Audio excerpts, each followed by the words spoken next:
आज नागपंचमी। बऱ्याच घरामध्ये आज तवा ठेवत नाहीत, भाज्या चिरत नाहीत आणि एक पारंपरिक पदार्थ केला जातो तो म्हणजे दिंड। चला आज आपण बनवूया दिंड। दिंड हे पुरणाचं बनवलं जातं। पहिल्यांदा हरभऱ्याची डाळ छान स्वच्छ धुवून घ्यायची। 1 तास ही डाळ भिजत ठेवायची आणि मापात घ्यायला लागते बरं का हरभऱ्याची डाळ। 1 भांडं हरभऱ्याची डाळ घेतली, त्याला 2 भांडे इतके पाणी घातलं। जर तुम्हाला कटाची आमटी बनवायची असेल तर अर्धा पेला अधिक पाणी घाला। आता याला मंद आचेवर छान 4-5 शिट्ट्या करून घ्या। जे आपण पाणी गाळून घेतो त्यालाच म्हणतात कट। त्या कटाची छान आमटी बनवता येते, ती पण आपण पुढच्या व्हिडिओमध्ये नक्की बघूया। असं बोटाने कुस्करून बघायचं, जर ते छान स्मॅश होत असेल तर आपली डाळ शिजली आहे। आता काळा गूळ असा बारीक चिरून घ्यायचा। बारीक कशासाठी चिरायचा की पटकन तो मिक्स होतो। जर मापून मोपून केलं तर पुरण नक्की छान जमतं आणि जेवढी डाळ घेतली बरोबर तेवढाच गूळ घ्यायचा। आता एका कढईमध्ये ही डाळ आणि गूळ त्याला छान एकत्र करून शिजवून घ्यायचं। हे पुरण शांत मंद आचेवर शिजवून घ्यायचं। बघा आता शिजत आलंय पुरण आपलं।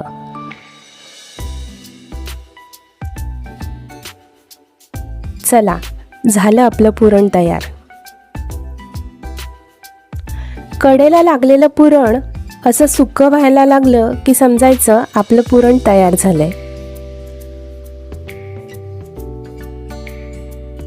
यामध्ये छान जायफळ घालायचं, जायफळाचा वास खूप छान लागतो। चला आपलं पुरण तयार झालं। आता याला पुरणाच्या चाळणीतून असं स्मॅश करून घ्यायचं आणि हे गरम गरम असतानाच केलं तर पटकन स्मॅश होतं। हे आता वरचा जो गाळ राहिलाय ना तो आपण कटाच्या आमटीमध्ये घालू शकतो। आता दिंड बनवायसाठी कणिक तिंबूया। अंदाजे 2 वाटी इतकी कणिक घेतली आहे, त्यामध्ये चवीपुरतं मीठ घालून मऊ अशी कणिक तिंबून घ्यायची। जशी आपण पोळ्यांना तिंबतो ना तशीच, फार सैल नाही फार घट्ट नाही। कणिक अर्धा तास भिजवून ठेवायची।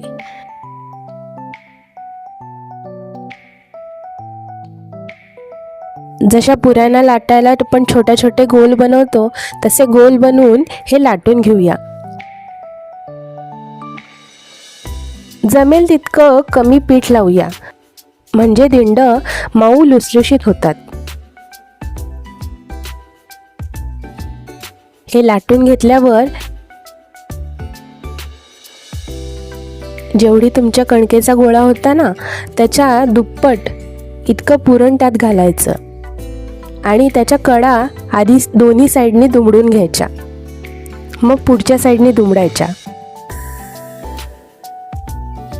असं बाकीचे आपण दिंड तयार करून घेऊया। इकडे मी पाणी उकळत ठेवलं आहे, त्याच्यावर एक चाळणी ठेवून त्याला तेल लावून घेऊया। तुमच्याकडे केळीचं पान वगैरे अवेलेबल असेल तर ते केळीच्या पानावर ठेवलं तरी छान होतात दिंड। सगळे दिंड असे चाळणीमध्ये लावून घेऊया आणि झाकण लावून 15 मिनिटापर्यंत शिजवून घेऊया। 15 मिनिटं झाली, आता बघूया आपले दिंड तयार आहेत का।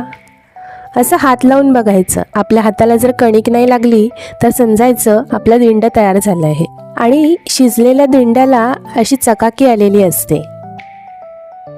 साजूक तुपासोबत ही दिंड अप्रतिम लागतात। आज नक्की करून बघा हां। व्हिडिओ आवडला असेल तर चॅनलला सबस्क्राईब करा आणि व्हिडिओला लाईक करा।